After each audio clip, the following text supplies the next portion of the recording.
Greetings everyone and welcome to the TBC Classic Enhancement Shaman PvE guide. In this guide we'll go over everything to make you an effective and knowledgeable Enhancement Shaman in TBC Classic from a PvE perspective. This guide was written by Eben, a member of the Classic Shaman Discord, and will serve as your instructor for this guide. As with all of my TBC Classic guides, you can find timestamps in a pinned comment below, or you can use YouTube annotations to navigate through this guide at your own pace or focus on a specific area of the guide that you're interested in. Let's get started. Before we move into the guide proper, I want to take some time to talk about the Classic Shaman Discord.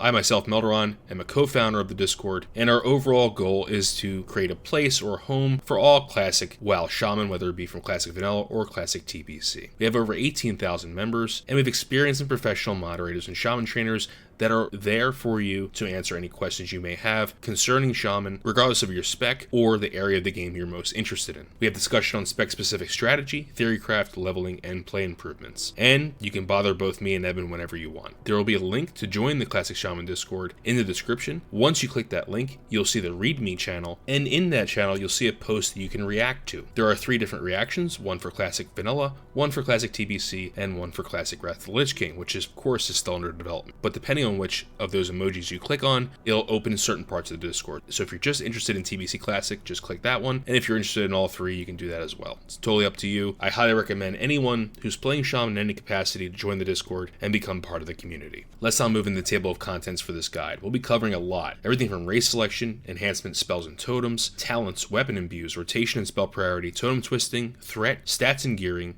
gemming, enchants, consumes, professions, items that are still powerful in TBC Classic from Vanilla Classic, BiS Lists, group composition, and finally Addons UI. Again, use the timestamps in the pinned comment below or the annotations on YouTube to go to a specific section that you're interested in. Before we get started, I'm going to introduce your instructor for this guide, Eben. Eben is the developer of the TBC Enhancement Shaman EP sheet, which we'll be referencing heavily in this guide. The link will be in the description below. Make sure you go to that. It's a lot of work, and it really makes gearing a lot easier for your Shaman going into TBC Classic if you're playing Enhancement. He's cleared all content on Vanilla and TBC private servers, and in TBC as an Enhancement Shaman. He's currently a top 100 warrior parser in Classic WoW, and the GM of the Classic WoW guild Too High on Blue Mo. He plays Enhancement Shaman at a competitive level in retail WoW, and of course he is a Shaman trainer on the Classic Shaman Discord, so make sure you stop in and say hello or thank him for making this amazing guide. Alright Eben, without further ado, let's get started. Hey, thanks Melderon. Eben here. I appreciate the introduction. Really excited to be joining the Shaman community. I play a lot of Warrior in Classic Vanilla. I would choose Shaman, but we all know it's not the most exciting spec in Vanilla, but it should be a lot more fun going into TBC and hopefully Wrath beyond that. So we'll start off with race selection. First off, we have Orcs, which are undoubtedly going to be your strongest choice. They have Blood Fury, which is a very potent cooldown on a 2-minute timer. As opposed to Classic Vanilla, it adds both melee attack power and spell power, kind of double dipping there on our damage profile. While most of enhancement damage, I'd say about 70% is physical, the rest is affected by spell power. We also have Axe Specialization, which provides 5% expertise with axes. So that may sound similar to what we have in Vanilla, but it's a little different. Weapon skill is mostly powerful. In addition to the reduction in parry and dodge, it improves your damage through reducing glancing blows.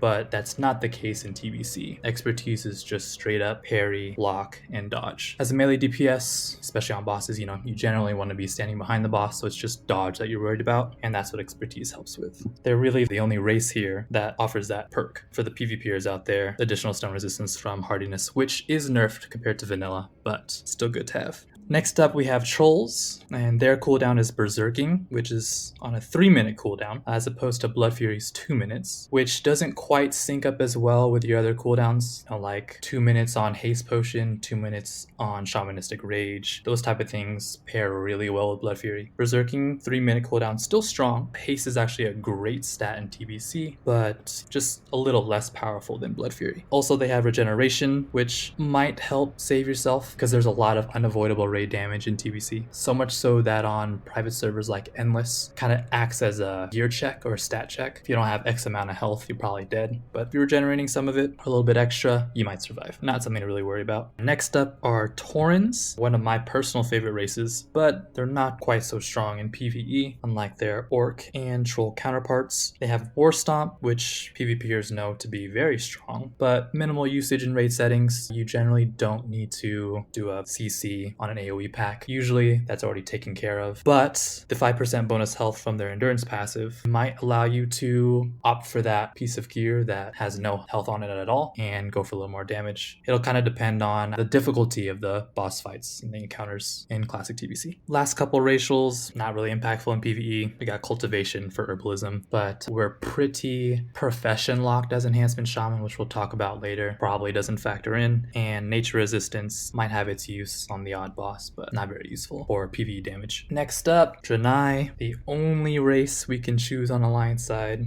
Their benefits for enhancement are honestly kind of non-existent, and I'll explain why. In TBC, unlike in Wrath, which is probably the version everyone remembers, the Inspiring Presence passive only affects spell hit. So we get 1% spell hit for you and your party, so 5 people. Sounds great. It's okay personally for us as Enhancement Shamans because we do have shocks that affects our shock DPS and our interruptibility, but it doesn't aid the people in our group, right? So Enhancement Shaman, we do decent damage, definitely a lot more than vanilla, but a lot of our value comes from supporting the other damage dealers in our party, right? We have Wind Fury, Strength of Earth, Grace of Air, all these great tools to help our party out. But this one, since you'll usually be either in a melee party or some kind of tank hybrid party or a hunter group, it doesn't help any of them. The Heroic Presence, which other classes in the Draenei race receive, which is melee and ranged hit, is something that we don't receive. So if you find yourself in the odd caster group for whatever reason, I don't know if you're in some kind of truly min-max guild and we end up with very difficult forms of content and you can't really bring much melee, sometimes you might find yourself in a group with a couple casters and it'll help out, but for the most part, not the best. Gift of the Naru, 3-minute cooldown heal, scales with your level, but also not that strong. I would honestly rather have something like the Torrent's 5% bonus health. Gem cutting passive is cool. A lot of us might opt to go with jewel crafting just because it's the newest profession in TBC, but the personal bonuses of that profession, which we'll get into later, just aren't really that strong, especially in the beginning. They pick up towards the very end of the game, so this 5% bonus may not see much use. And then sort of kind of just like the Tauren, we have 10 bonus shadow resistance, also neither here nor there. Next up, new universal shaman spells. So these are all the cool, flavorful, and mostly useful additions we receive in TBC. Biggest one that is on everyone's mind is Heroism and Bloodlust. If you've ever played any iteration of World of Warcraft beyond vanilla, this is one of the most potent tools in a shaman's arsenal. So in TBC, Heroism and Bloodlust are party specific. So a shaman in a party of 5, pop that ability, give all 5 party members 30% bonus haste for 40 seconds. Really strong, right? So if you have 5 shaman in your raid, 1 in each group, your whole raid can get 30% bonus haste. Really good for damage dealing, for tank threat, for increased healing output during boss encounters with high incoming damage. Additionally, TBC has some unique interactions with these haste buffs. You can strategize and cycle shamans into different groups to prolong each party member's haste buff. For example, hunter group, usually one of your biggest damage dealing groups. Probably looks something like 3 BM hunters, a feral druid, and you, or another resto shaman, something like that. Let's say you start the fight off and you pop heroism or bloodlust. 40 seconds, 30% haste, and then the buff falls off. Unlike future iterations of the game, there's no debuff that you incur from that ability. So you can actually swap groups with another shaman, give those other 4 players bloodlust again. You can keep cycling if you'd like, and allow your party to have permanent heroism for the duration of a fight, if you so choose. So there's a lot of different strategies that come into play here. Sometimes you might want to make sure that your healers get extra healing output on certain difficult encounters. Sometimes a warlock Rock might have a better damage profile for the raid encounter than a Hunter. So you might want to cycle Shamans through their group. Or you might just want to stick with Bloodlusting your entire raid. All right, next up, really good for Enhancement Shaman is Water Shield. Reading the tooltip, you might think this seems more like a caster or healer ability. We have Lightning Shield, which does damage and we want more damage, right? Wrong. Especially in raid encounters, PvE scenarios, you're generally not getting hit by the boss, right? So Water Shield's passive effect, so it makes it really strong. We get extra MP5 and we use mana throughout our rotation, and especially intensively if you're Totem Twisting, which we will go over later. But Water Shield costs nothing to cast, gives you extra mana, just makes your damage a lot more sustainable through a fight. Next new Shaman spell, Totemic Call. You can click a button and just recall all 4 of your totems. Really useful because it helps you with the mana conservation. You get 25% of the mana back that you spent to place the totems. Sometimes you might have a open GCD in your rotation and one totem's about to fall off. If you want to just claim some mana back, hit the button. Also, we all know totems can pull aggro in sticky situations. Easy to recall it back. I know you could always right click, but at least this gives you an extra bit of utility for recalling those totems. Next, we have Fire Elemental Totem. It's a very strong damage cooldown. A little sad that it's 20 minutes, but when you pop it, it does AoE fire damage and is much stronger than, say, Searing Totem on a boss or Magma Totem on a boss. Use it wisely. That long cooldown means it's probably not up for very many bosses in a raid, but still very strong. Earth Elemental Totem, usually really good for, solo questing, 5-man dungeons where it can save your life or save the life of your group by aggroing all the mobs that are causing you trouble. In a raid environment, it's usually not tanky enough to take too many hits, but can still be thrown down in a pinch. Not recommended to be using it willy-nilly though. Definitely use it as a emergency ability. Finally, Wrath of Air Totem doesn't seem like something we as Enhancement would use very often, but does have its uses. So Wrath of Air Totem is really good for Paladin tanks because most of their threat generation comes from spell damage, holy attacks. It's kind of why you'll see them walking around with caster one-handers. If you, for whatever reason, find yourself in a party with them, this is definitely better than dropping Wind Fury or dropping Grace of Air. Next, let's go over enhancement-specific talents. We got a lot of nice new things in TBC that really help our personal damage and make us a lot more than just a buff bot. First off, tool wielding. You're no longer swinging around a big two-hander in PvE or raid scenarios. You're going to opt for a slow main hand and a slow offhand for that Wind Fury imbue. Additionally, we get a little bit of extra hit through the dual wield specialization talent. Enhancement Shaman, just in their talents alone, get either very close to or they reach their special attack hit cap, so it makes gearing a lot easier. Next, we have Mental Quickness. This talent allows some spell damage scaling to come from your melee DPS stats. So 30% of your attack power gets converted to spell damage. Really useful for increasing the damage of your shocks. We have 2 talents that operate based off melee critical hits that are Unleash Rage and Shamanistic Focus. Unleash Rage is a really potent group buff that increases your party's melee attack power by 6%. And with approximately tier 4 levels of gear, you're pretty much always going to have 100% uptime on Unleash Rage, as long as you yourself have high uptime on the boss you're hitting. Shamanistic Focus just helps with that mana conservation. Every time you land a melee crit,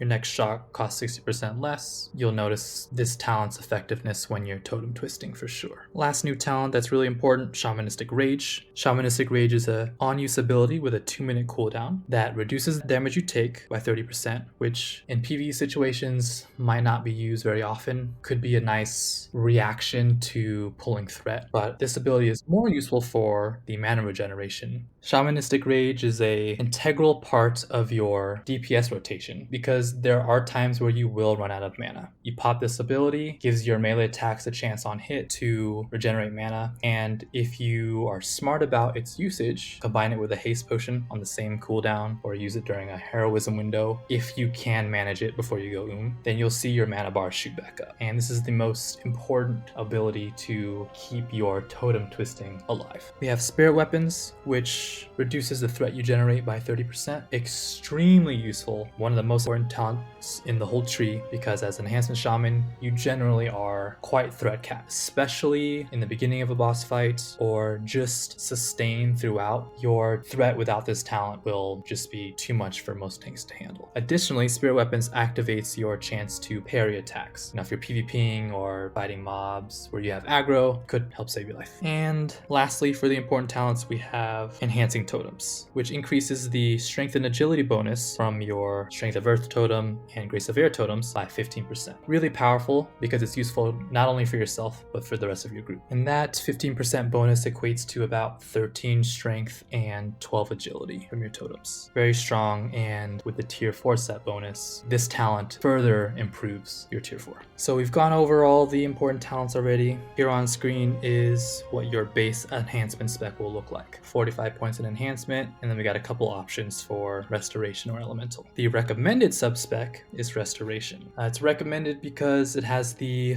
most utility of the two options without really any downside. You gain 3% hit, which is not just melee but also spells, so that increases your shock DPS and your ability to land interrupts as well. And with this talent, in addition to your dual wield specialization, you reach your 9% special attack hit cap, so that means Storm Strike won't miss. Additionally, we have increased range to your totems, which makes it a lot easier to manage whether or not your party is receiving the benefit of your totems, which is a huge part of shamans, as you all know. And we also have some mana conservation talents that enable Totem Twisting, which we'll talk about later, but is highly impactful in increasing your raid's DPS. The other option, aside from restoration, is the elemental subspec. That's 16 points in elemental. Generally, this spec will come out on top early game, where hit is really plentiful on gear. Reaching your special attack hit cap just from talents is not really that important. We get a 5-second shock cooldown instead of 6. Extra damage from those shocks, you get extra damage on your fire totems. But in general, you'll notice as you get beyond early game,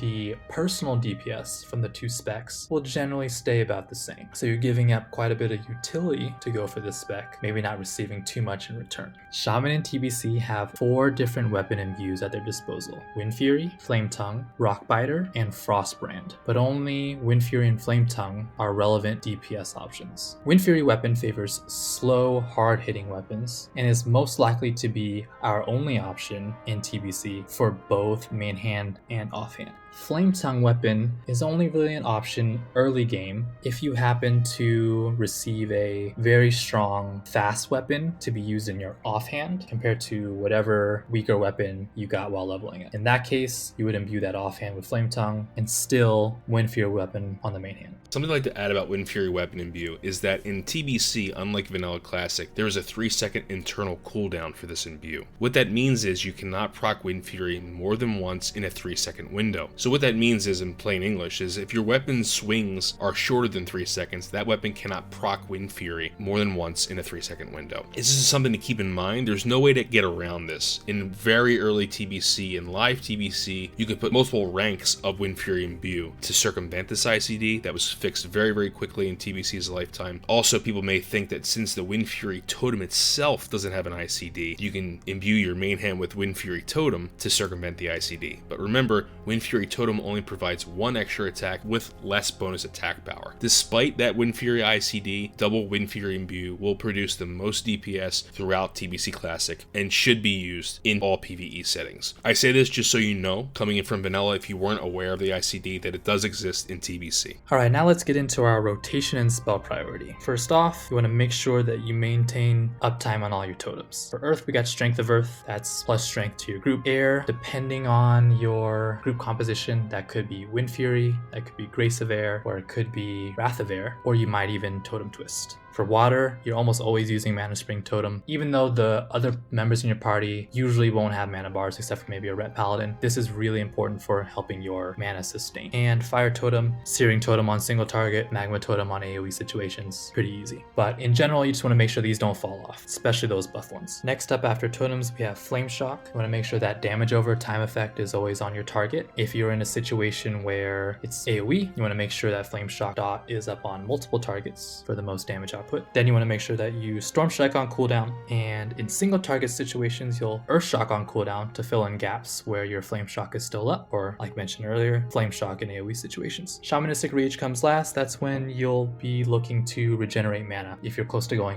or you find a really good situation for it. With that spell priority in mind, let's say you're engaging a boss now. Ideally, you want to have all your totems set up before the fight starts. So before that combat timer ticks, you should have earth, air, and water down at least. Might not always be possible depending on the speed of your raid, but it helps to get those global cooldowns out of the way before you start fighting. Now, as you're running in towards the boss, you want to use that GCD on Flame Shock. Once you reach the boss, GCD should be up. Storm Strike comes first always. Then your next shock, usually single target Earth Shock, or if you got some cleave situation, Flame Shock the off target, and keep that up through the whole fight. If totems start to fail in duration, you can refresh. If you're moving, you can use Totemic Call, pull those totems up, and as long as your shock is already on cooldown, start placing totems for the next position. Let's talk about Totem Twisting now, which we've alluded to a few times already. This is a shaman's ability to keep the buffs of 2 air totems up at the same time for the most part. Totem Twisting will require that you opted for that restoration subspec, or you just won't be able to meet the mana requirements that Totem Twisting demands. Now, Totem Twisting is pretty heavy on your mana. Smart use of Shamanistic Rage will usually cover what you need to continue twisting. There will be times where you might have really bad RNG and not get much mana back, and it is always a raid DPS boost to continue twisting and just drop shocks from your rotation until you can get your mana back under control. Totem Twisting will, in all situations, lower your personal DPS. Firstly, through non-permanent uptime of your Grace of Air totem, but you can minimize the impact on your shock DPS by skilled play. So Totem Twisting involves combining the effects of your Wind Fury totem with either Grace of Air or Tranquil Air totems. Wind Fury totem imbues party members' main hand weapons for 9 seconds, so you'll start with that. You'll drop the totem, and then when you drop Grace of Air, the weapon imbue on your party is still in effect. So you'll drop Wind Fury totem weapon first, and then Grace of Air totem or Tranquil Air totem immediately after. The Grace of Air totem has to be up for its effect to take place, but the Wind Fury imbue will still be on your party members' weapons. So essentially you'll have both effects at the same time. The only downside for you as Enhancement Shaman is that the Wind Fury totem effect does not stack with your own Wind Fury weapon imbue. So you'll lose a little bit of uptime on Grace of Air because that's the only totem that affects your personal damage. But everyone else in your party will gain a lot from having the effect of both totems at once. Now, this may make your rotation feel a lot more challenging because of all the extra global cooldowns you'll need to use, and it can clip some of your shock cooldown. A lot of this skill in Totem Twisting will be in using available empty GCD windows on Totem Twisting maybe in advance, so you can make sure that your next shock comes right off cooldown. So the specific benefits of twisting Grace of Air in with Wind Fury are that baseline,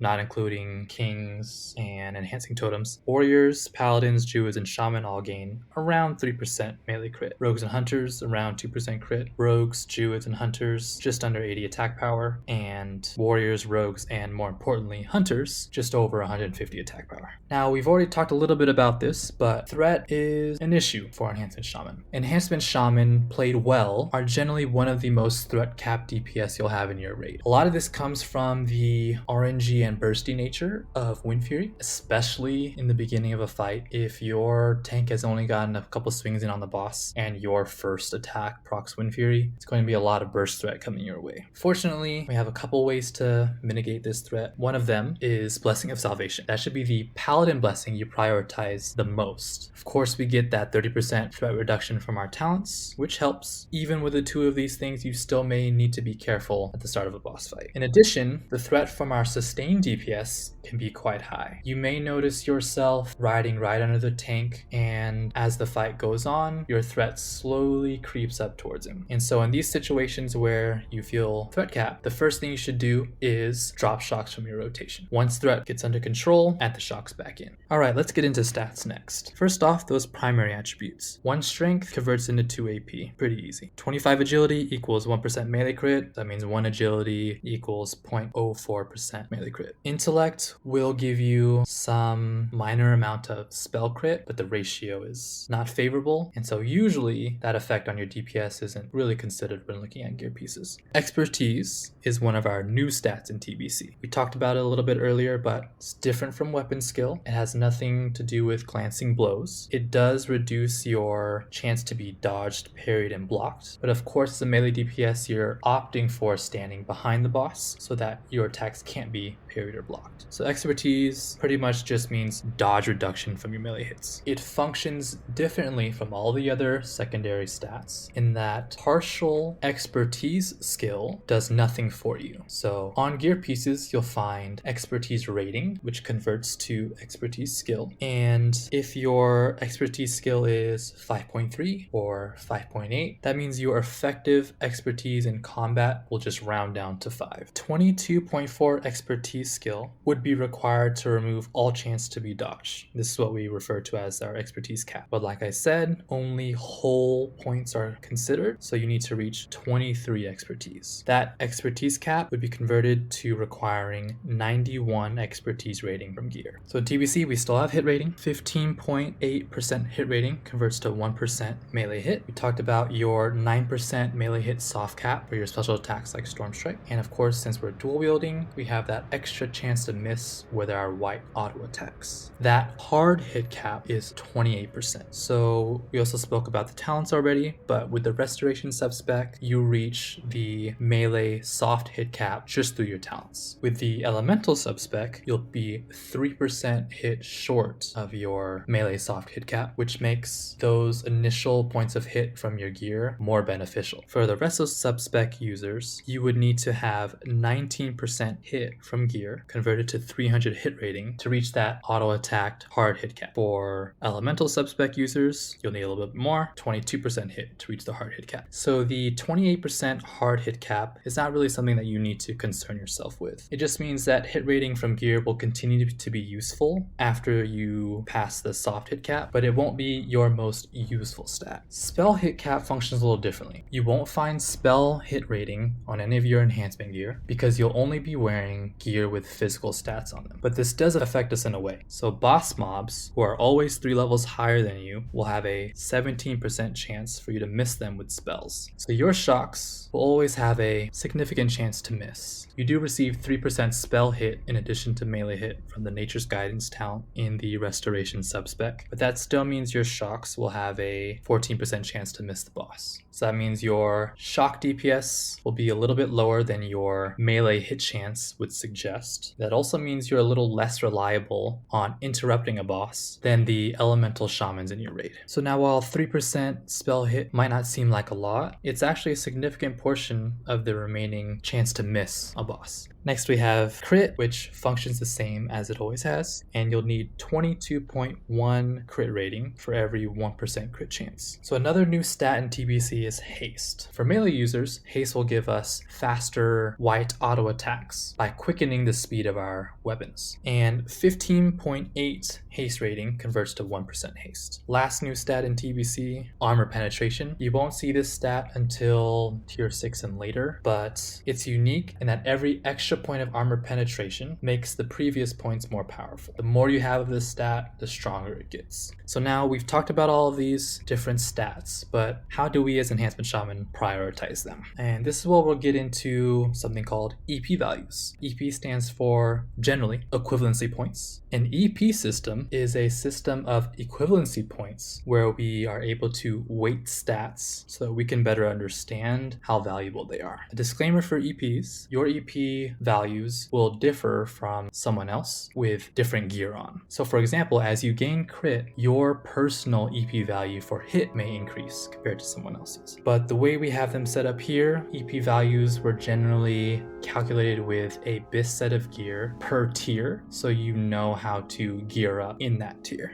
You'll notice in this table here that 1 AP equates to 1 EP, so you can generally get an idea for how much AP each other secondary stat is worth. And we lay out all the tiers here for you. So tier 4 would be the rough EP values for someone in Kara, Gruul, and Megtheridon gear. Tier 5, getting into Serpent Shrine Cavern and Tempest Keep. Tier 6, we're looking at gear from Mount Hyjal, Black Temple, and Zulaman. And then Sunwell at the end. You'll notice also that strength listed here has a lower value in tier 4 compared to all the other tiers, and that's just a difference in the King's buff. We'll talk about the priority of Paladin blessings later in the guide, but in tier 4 content, which is mostly 10 man, you usually won't be able to rely on having Kings. In all the future patches where all of the content is 25 man, except for Zulaman, you can generally expect you'll have Kings. In the near future, when we have access to better sims or maybe updated information that wasn't known or taken into consideration before, these EP values might change. If these EP values change in the future, or you have a different set of EP values for your gear set that you want to use, I'll have a enhancement gear sheet that we'll go over later in the guide that you can edit and adjust for yourself. Now that we've established these EP values, let's get into how we use them. We'll use an example from tier 5. You'll want to go down that tier 5 column and make sure you use the EP values listed there. And here we've chosen Leggings of Murderous Intent versus Skulker's Greaves. With Leggings of Murderous Intent, we'll take that 45 agility and multiply it by the 2 EP value from the tier 5 column, and we'll apply that same method with all the stats on the legs and end up with a total EP value of 256. Now these Skulker's Greaves are a little different because they have sockets, and we haven't talked about gems yet, but don't let it scare you. Sockets are worth a certain amount of primary or secondary stat, which means we can still apply our EP values to them. So for Skulker's Greaves, we would choose 3 strength gems, and in tier 5, those cap out at 8 strength apiece. So that's 24 strength multiplied by that 2.2 strength EP value. In addition to all the other stats on the gear, we'll end up with a total of 220 EP. So in our comparison, Leggings of Murderous Intent win out, even though they lack those coveted gem sockets that exist on the Skulker's Greaves. So we talked about gems a little bit, but let's go into greater depth now. Gem sockets can be 3 different primary colors: red, yellow, and blue. Gems of those colors will only come with 1 stat, but there are also gem colors that blend the primary colors and result in multiple stats in the same gem. For example, orange gems are a combination of red and yellow gems and can therefore activate the gem socket for both red and yellow. We also have purple gems, which combine red and blue, and green gems, which combine yellow and blue. For Enhancement Shaman, our most powerful gem color is red because they come with strength. Yellow gems for Enhancement Shaman will generally be for crit rating, but because strength point for point is generally more valuable than crit rating for us, in our yellow sockets we'll use orange gems for the most part, and those orange gems will include both strength and crit rating. Same thing applies for blue. Blue gems are generally defensive stats. For us, we would offer stamina, so in our blue sockets we would put purple gems with strength and stamina. Now, while sockets do have colors, we do not always need to match the color of the socket. So that means a red gem, our most important one, can actually go in the socket of any color. But in order to activate an item's socket bonus, you do need to match the colors. This brings up the question, when should I care about socket bonuses? When should I ignore them? Now, looking back at the example from before, Skulker's Greaves, we see 2 red sockets, 1 blue sockets, and a socket bonus of +4 dodge rating. +4 dodge rating is not going to contribute towards your DPS. So in this case, you'd opt for using 3 red gems and ignore the socket bonus. Now, there will be times where you want to activate a meta gem, which has a requirement for a number of colored gems throughout your gear. There may be cases where you would sacrifice a little bit of DPS through a gem slot in order to gain some DPS from a meta gem, but usually you'll want to opt for socket bonuses that actually contribute to your DPS. So another piece of gear with maybe a +4 crit rating bonus would be a better option to activate compared to the one on these Skulker's Greaves. Now, meta sockets you'll find only in helmets, and not in all of them. Meta sockets can be filled with meta gems that often have more interesting bonuses than just raw stats. The 2 best meta gems for us as Enhancement Shaman are the Relentless Earthstorm Diamond and the Thundering Skyfire Diamond, but the former is one you'll use for most of TBC. The Relentless Earthstorm Diamond requires 3 red gems, 2 yellow gems, and 2 blue gems to be socketed throughout your gear in order to activate, and when it's activated, you'll gain 12 agility and 3% bonus critical damage. The Thundering Skyfire Diamond requires 2 red, 2 yellow, and 2 blue gems to activate, and has a proc for 240 haste for 6 seconds. Now, the Relentless Earthstorm Diamond is generally considered your best option. It will assuredly be your best option once you get past that pre-raid BiS gearing phase. The 3% bonus critical damage scales with your gear, and so this meta gem gets more powerful as the expansion goes on. However, it will not be available immediately on launch because the design in order to cut a Relentless Earthstorm Diamond cannot be acquired until someone reaches Exalted with the Consortium reputation, which means when we first start in TBC Classic, you should opt for the Thundering Skyfire Diamond. It is generally better than the Relentless Earthstorm Diamond in those pre-raid BiS gearing phases because our critical hit chance is not very high and also is readily available. We've included a chart with all of the relevant gem options for Enhancement Shaman. You'll want to apply the same EP values we use for gearing to gems, and in some cases, AP gems may win out over strength gems, but it's very rare. A lot of those gems with AP that are worth using will be unique to equip, which means you can only slot one of them into your gear, and are only marginally better. Special exception would be the Crimson Sun gem, which is for jewel crafters only and provides 24 AP,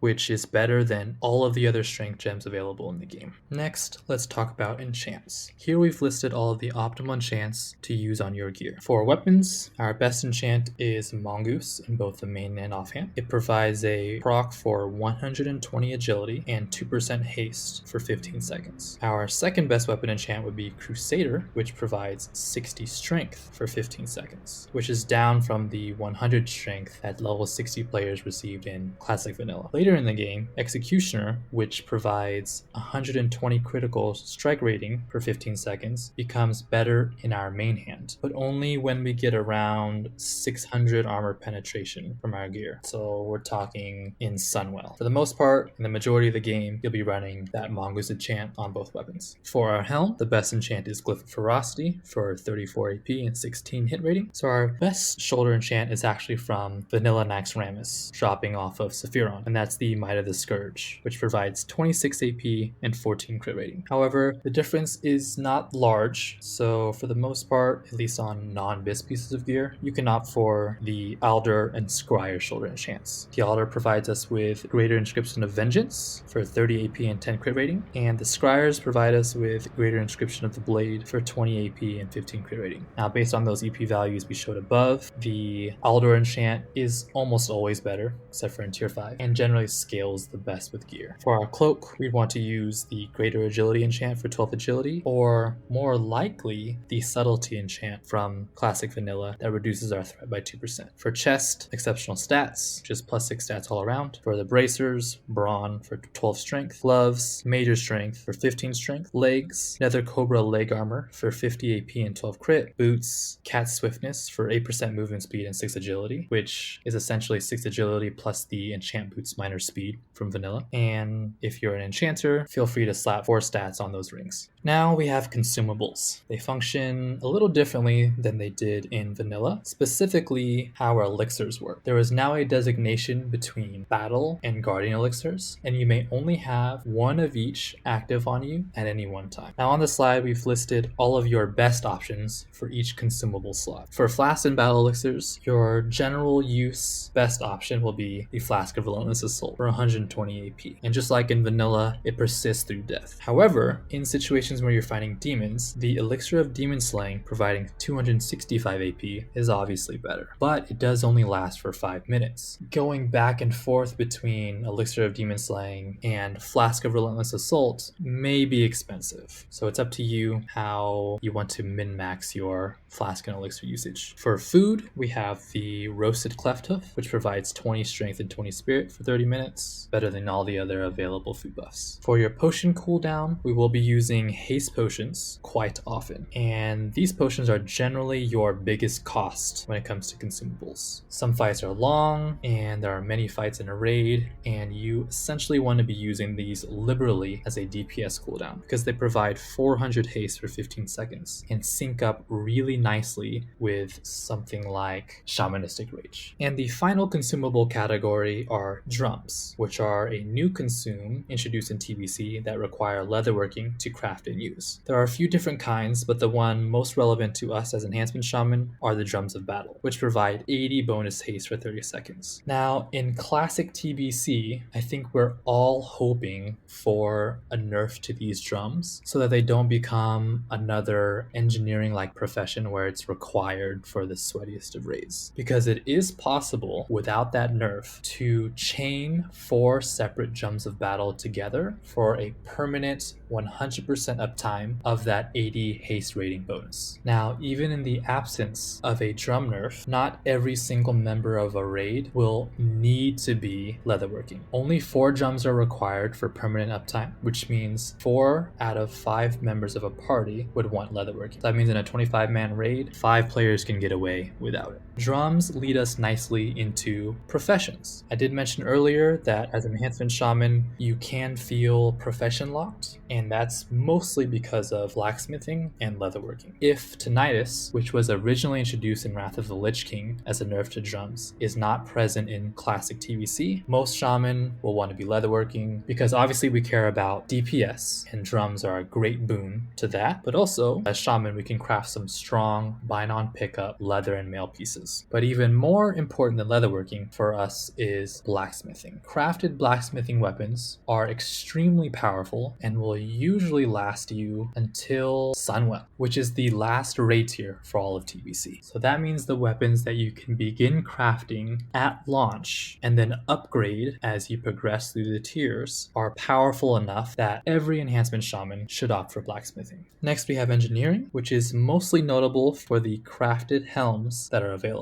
It's unknown whether we'll have these available at launch in classic TBC, but if so, the Sure Strike Goggles version 2.0 are extremely strong and will last you at least until tier 5. That same helmet can be upgraded later on in tier 6 and is equally as powerful compared to other options in that tier. Enchanting, we've touched on a little bit already. The personal bonus Enchanting provides comes in the form of +4 stat enchants to rings. It means an enchanter gets a bonus +8 to all stats. Jewel crafting is probably the least valuable in terms of personal stat bonuses until much later in the game. The crafted trinkets you can create early are not very competitive with 5-man and raid drops, and Jewel Crafter only gems won't come into a later patch. However, when we do get to Sunwell content, there are some very powerful bonuses from Jewel Crafting that most hardcore players will pick up. Most notable of which are the Hardcorium Ban, which is very competitive with other BiS options in the ring slot, and the Hardcorium Choker, which is the best neck available in the entire game. So now that's just an overview on professions. Now, what should you personally choose? Blacksmithing, 100%, you should pick up from the beginning of the game and potentially not drop until Sunwell. Leatherworking,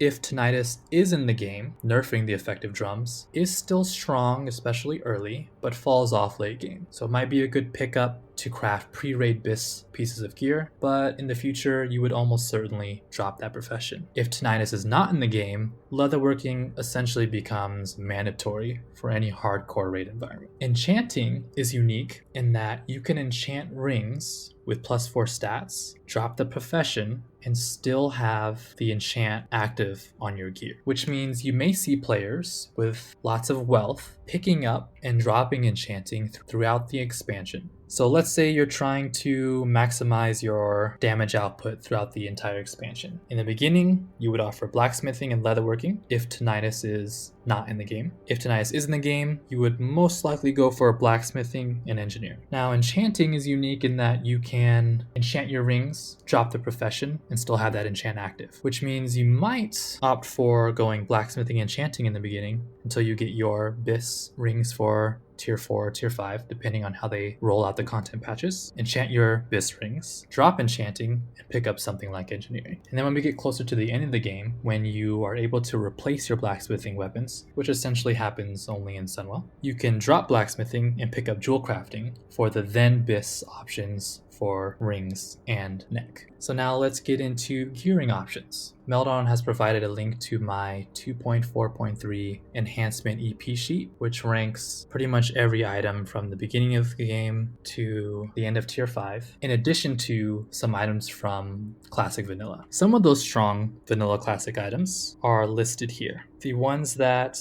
are the best for the longest amount of time are Might of the Scourge, which we've talked about being stronger than the Alder and Scryer shoulder enchant options, and Mark of the Champion, which is a quest reward from the Phylactery of Kel'Thuzad from Naxxramas. This trinket is extremely powerful and will be used essentially throughout all of TBC Classic for any of those fights where you're against undead or demon enemies. There are some other strong gear options I've listed here, but none of them quite match up to Mark of the Champion as far as TBC longevity goes. If you're on the Horde side, definitely look through this list and try to pick up as many pieces as you can going into TBC, because at the very least they'll greatly improve your leveling speed if you opt to go enhancement while leveling, and in some cases won't be replaced until the middle of Karazhan. Here is a pre-raid BiS list for Enhancement Shaman in TBC Classic. All of this information is available through my spreadsheet, but feel free to pause the video if you need more time browsing here.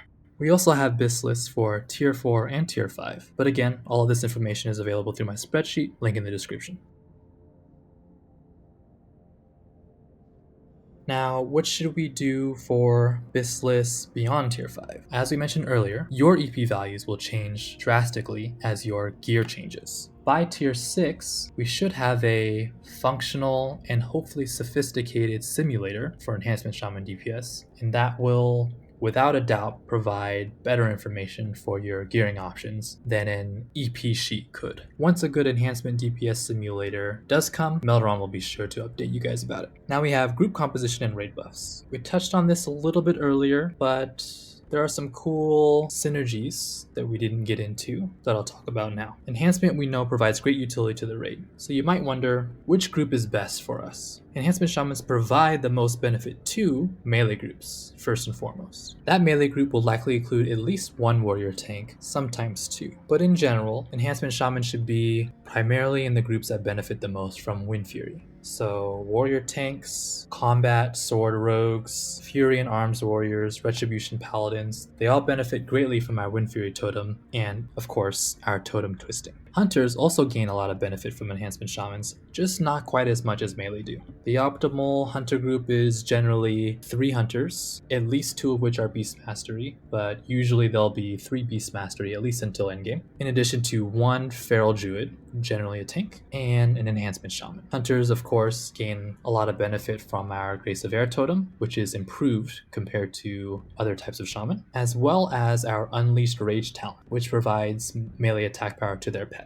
Now for enhancement personal DPS, damage, we receive a bit more benefit from that same hunter group as opposed to the melee group. Beast Mastery hunters provide Ferocious Inspiration, which is a talent that gives 3% increased damage when their pet lands a critical hit. This effect stacks so that when you have 3 BM hunters in one group, you receive plus 9% damage. Of course, the Feral Druid contributes Leader of the Pack, which is 5% melee crit chance. These combined effects are more potent than a warrior's battle shout, which talented provides 381 attack power. And finally, we have paladin blessings. The optimal 25-man raid comp will likely only have 3 paladins, but if you do end up with 4, here's the priority system you should follow. Salvation is our first and foremost. As we mentioned earlier, threat is a big issue. You always want to prioritize salvation. Next up, might will always provide more DPS than kings, even in late game. Finally, wisdom is nothing to scoff at, as it makes your mana management more bearable. Well, that's it. Thanks for listening to my guide. Feel free to hit me up on the Shaman Discord at any time, and definitely be sure to check out that enhancement EP sheet. I'll be adding more and more to it as time goes on.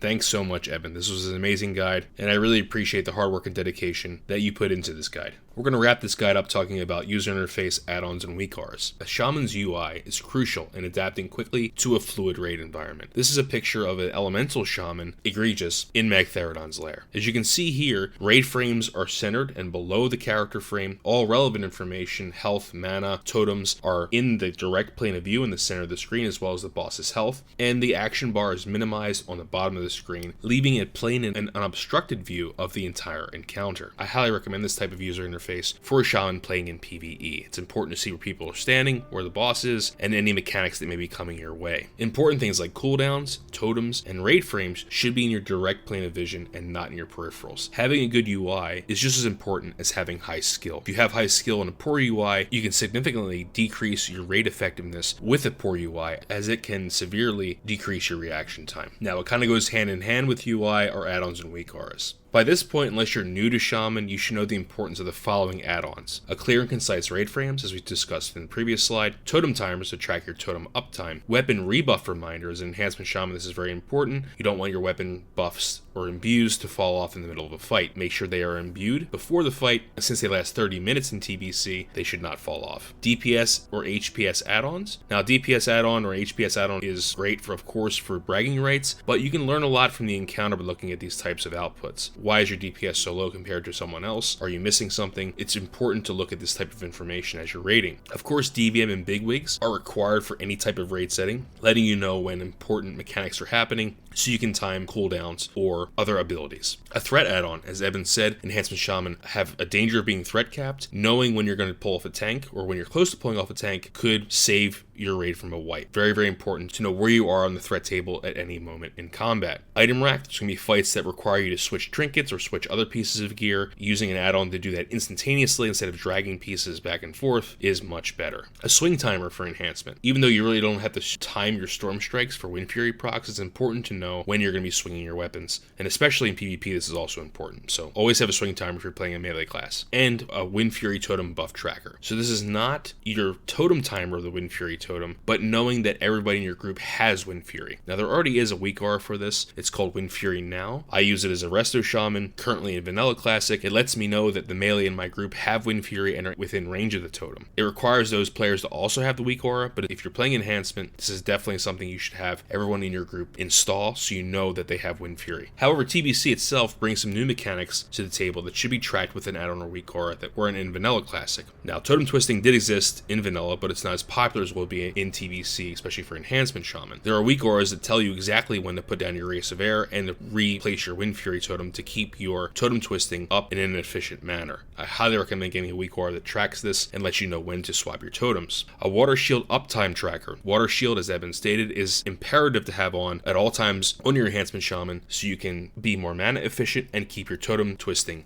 up. A cooldown reminder that will let you know when your Storm Strike pops up, your shocks, your Shamanistic Rage, Bloodlust and Heroism, or your Potion cooldown. You should be tracking these types of things during the course of combat.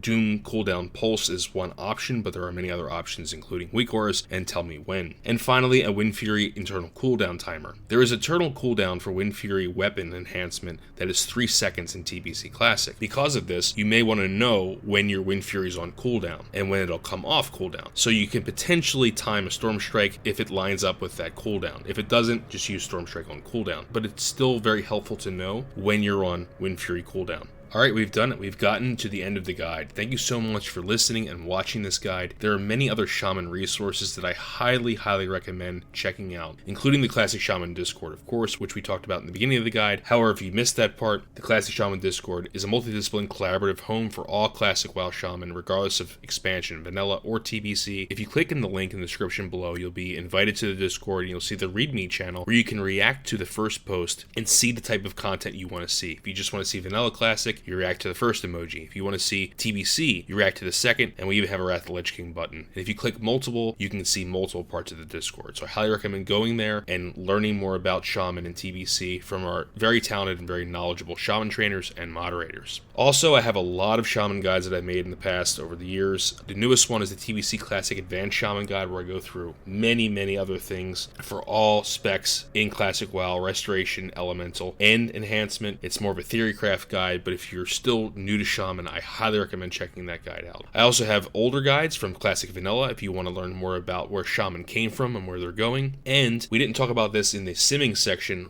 but there is a very early sim that is available for TBC that currently supports Enhancement Shaman and Warriors. It's called TBC Sim. So again, it's in its infancy. You cannot upload gear yet, but that's coming very, very soon. I would keep an eye on that. There'll be a link to that sim in the description below. And as Evan said, sims are much better at telling you what potential upgrades are going to be than just raw EP values, because EP values change depending on the gear you're currently wearing. A TBC sim will let you input your gear and tell you what the most relevant upgrades will be for you. So again, keep an eye out on this sim as time progresses when we get the TBC Classic, and the developer's goal is to have it ready for launch. So definitely check that out. Well, thank you so much for watching this guide. And if you have any questions, of course, you hit me up on the Shaman Discord, hit Eben up on the Shaman Discord, or hit me up in the comments section below. If you like this guide, if you like what I do, consider dropping a like and a subscription. It really helps. Also, ClassicWoW.Live is a home for Classic WoW TBC and Classic WoW Vanilla content and guides. I would check out ClassicWoW.Live out as well. A link is in the description